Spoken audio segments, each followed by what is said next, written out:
Hey there, Heather Bowers with Lone Star Benefits coming at you today from my formal dining room and the crazy wallpaper we have. But a quick disclaimer before I start this video.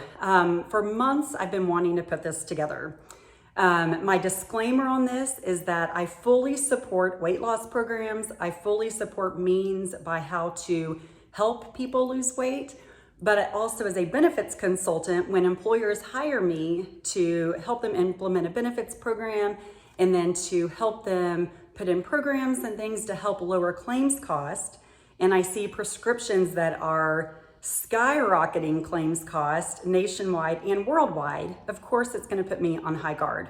So I have notes today in front of me because I have a lot I wanted to cover, but the main thing anymore, you cannot turn on, I feel like, social media, the TV, news, anything without hearing about all of the weight loss drugs. So it could be Wegovy, Ozempic, Mounjaro, all of those medications. In addition, over the last quite a few months, we are fielding many calls weekly, sometimes daily, from both our clients and their employees, trying to figure out if these medications are covered under their group plan. For those of you that may have followed these are GLP-1 inhibitors. They were originally designed for type 2 diabetics. However, over time, people have realized when they take these, it can produce weight loss. So essentially what these medications do is it sends a signal to your brain to make you feel like you're full. So obviously, if you're less hungry, you're eating less, and in exchange, you start losing weight. I have personal friends that have taken these medications and they've definitely lost weight. However, as someone that's very into health, healthy living and healthy eating, I can tell you when you start dropping your calories to a point that probably a lot of these medications are doing, the weight is bound to come back. At the end of the day, you're really messing with your metabolism. And so as soon as you quit taking these medications, which most people do, the weight comes back. In addition to the price point of these medications, that's where my problem lies because I see what it's doing to group plans. So a lot of people that I've seen, and I'm on a very active moms page here in my community, and these medications pop up all the time. And you see people say, I'll just take them for life. So that's one way to think of it. However, there's some reasons, and I'll explain those in a minute, that you'll hear that most people are not taking these for life. So Prime Therapeutics, they manage about 38 billion people's prescription drug plans. So they've got 38 million, sorry, I think I said billion, 38 million people. So they have tons of data to look at. They recently published data that showed 2 out of 3 people quit taking these medications within a year. So again, people that think they will take them lifetime to keep the weight off, 2 out of 3 of them are stopping after a year. Some of the reasons cited for this is the cost, which we'll talk about, the side effects, which again, I've had personal friends take these, and when they've told me there's side effects, no way would I want to take them just from the side effects alone. Medications shortages, because there's definitely a shortage of these medications, and that's kind of what you hear. Typically, if you see a story about it in the news, it's that a true type 2 diabetic is frustrated because they can't get their medication because doctors are prescribing them to people that are just trying to lose weight. And so it's created just a national and worldwide shortage of some of these medications. And then insurance denials. So as an employer, you may be thinking, what does this video have to do with me? And it absolutely does impact you as an employer. So the very first thing is cost. Before I did this video today, I hopped online just here in Frisco, Texas, to see what each of these medications would cost me if I walked into the pharmacy to fill them.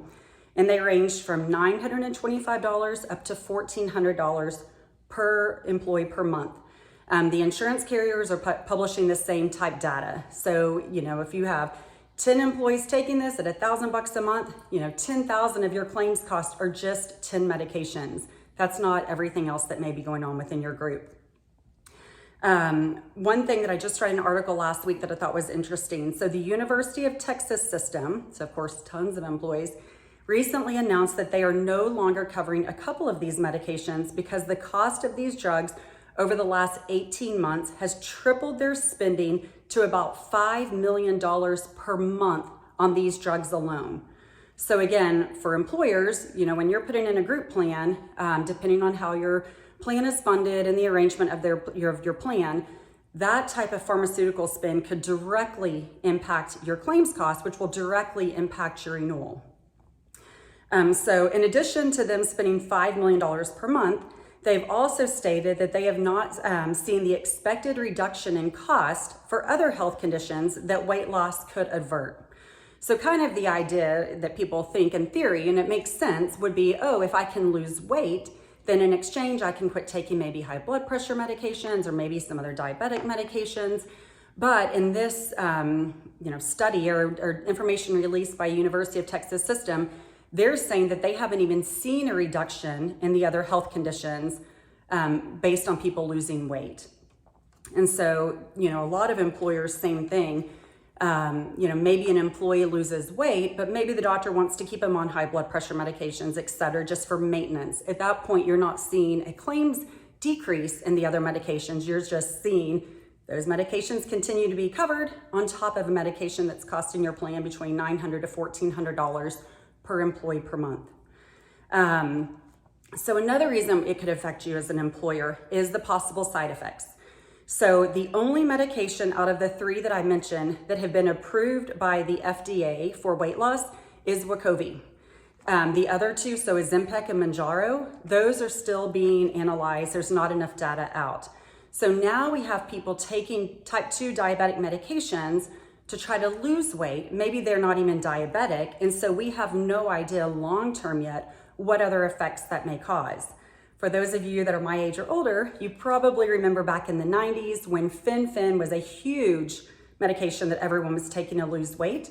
Tons of medical conditions started coming out as a result of that, and it resulted in a $4.75 billion settlement after it went to court over the ongoing health issues that these medications caused. So again, as an employer, now you have employees potentially taking a medication that they may not need. We don't know yet what the long-term effects are going to be. So if it does start to create heart valve issues and some of the things that Fen did, now your claims are covering those conditions. So let's talk about some of the crazy things that I'm hearing that's going on in order for an individual to get covered for this medication. Which this blows me away that there are doctors out there practicing medicine that would do this. But there are doctors that will diagnose their patient as either pre-diabetic or diabetic in order to get insurance to cover these medications. If you go to a doctor that does that, that is a huge red flag, and they definitely do not have your best interest in mind. So, perfect example for you. Let's say that your doctor does that, and then 5 years from now, you decide you want to go start a business and you need to get a loan from a bank. So maybe the bank says, okay, we need some kind of collateral on this loan in the event you pass away during the time that this loan is still out there. So that bank wants you to go get key man life insurance or a life insurance policy to cover that loan. When you go to apply for that life insurance policy, guess what? You have been diagnosed as diabetic. So even if you're not diabetic and that doctor just did it to get you approved to get this medication, that diagnosis will follow you. And in exchange, that can make it very hard to get approved for the amount of life insurance you need to start your business in the future. So that's just one quick example, but you can see where that would be terrible advice, because once you are diagnosed with something, that's going to stay in your medical chart. Another thing that I've seen, especially women, say that they've done is they're gaining weight to hit the BMI that they need to be at in order to get insurance to approve the medication. Again, this is crazy to me that people would do that. It makes me think back in the day when people used to gain weight to get approved for weight loss surgery. Of course, gaining weight rapidly is never a good thing. Gaining weight while you're waiting to get approved could start creating other issues. Maybe you've never been pre-diabetic or diabetic, and now you gain weight to get approved for a weight loss medication, and then you find out that now you're pre-diabetic or are diabetic. So to gain weight to get approved is something else that I think is just not a good idea at all. So, as the employer, you may be thinking, okay, what are some of those things I can do? Like, I have employees already coming to me about this medication, and or if you don't, they are on the way, because literally daily this medication demand is increasing. So one thing would be, as an employer, if your plan covers it, which I will say with a lot of the major medical carriers, some of the medications are listed in their drug list, some are not.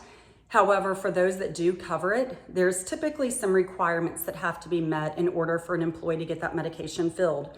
So if you have an employee come to you and they say, I really need this medication, this is what's going on, the first thing that you would want to do is encourage your employee to see if all of the steps have been completed that they would need to do to try to get approved for that medication.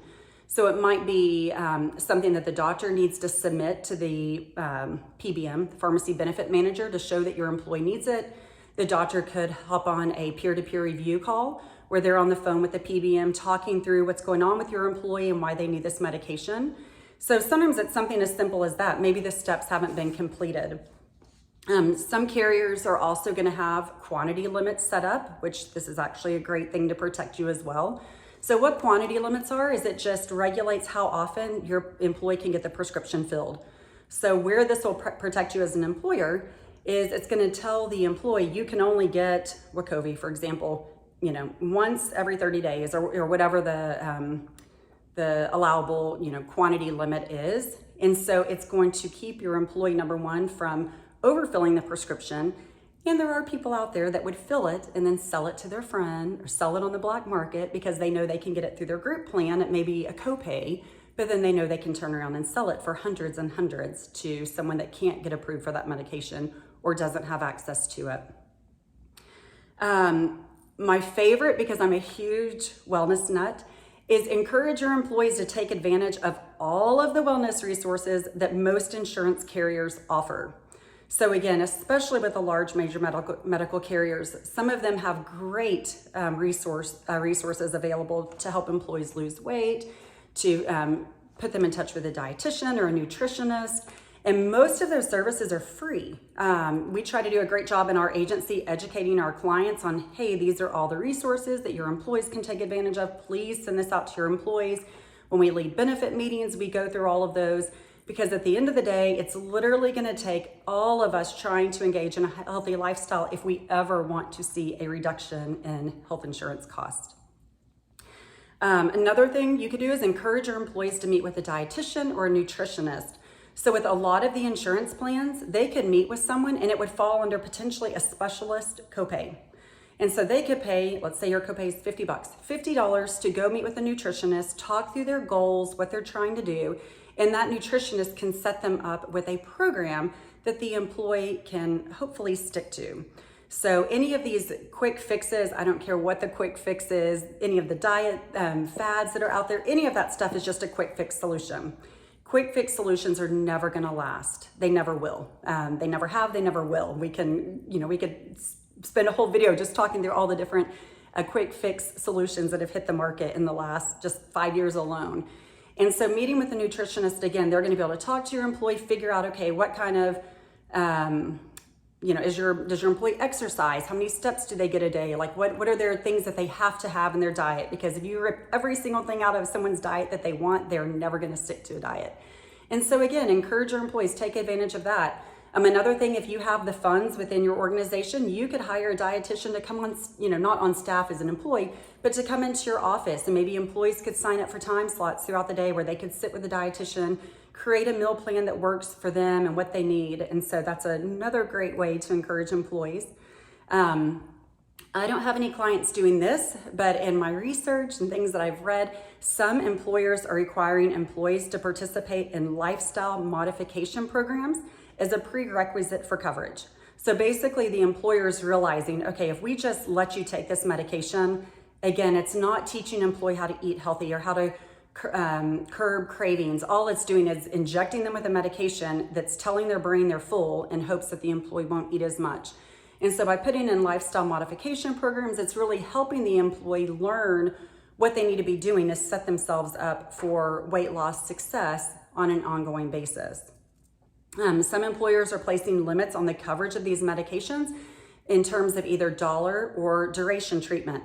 So maybe they'll allow the employee to get so much once they've hit a dollar amount, the plan won't cover it. Maybe they'll allow an employee to fill it for so long, and after that point, they're not going to continue to cover it.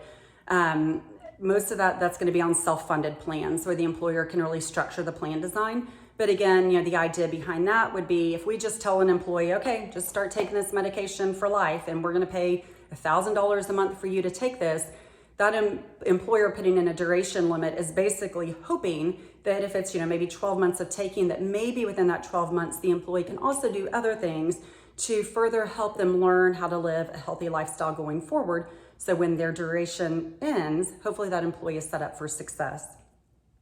Another one that I've actually heard quite a few groups doing is employers are offering alternative approaches to providing weight loss benefits to employees, including covering psychology-based weight loss programs like Noom. So a lot of times when you talk to someone that struggles with weight loss, there typically is an underlying issue. Maybe it's depression, maybe it's anxiety, maybe it's just boredom. Maybe they get home at work, from work, they sit in front of Netflix and they just eat and hang out. So a lot of times it's just helping to retrain their brain on how they view food, when they do sit down to eat, why they're eating, what's causing them to want to eat.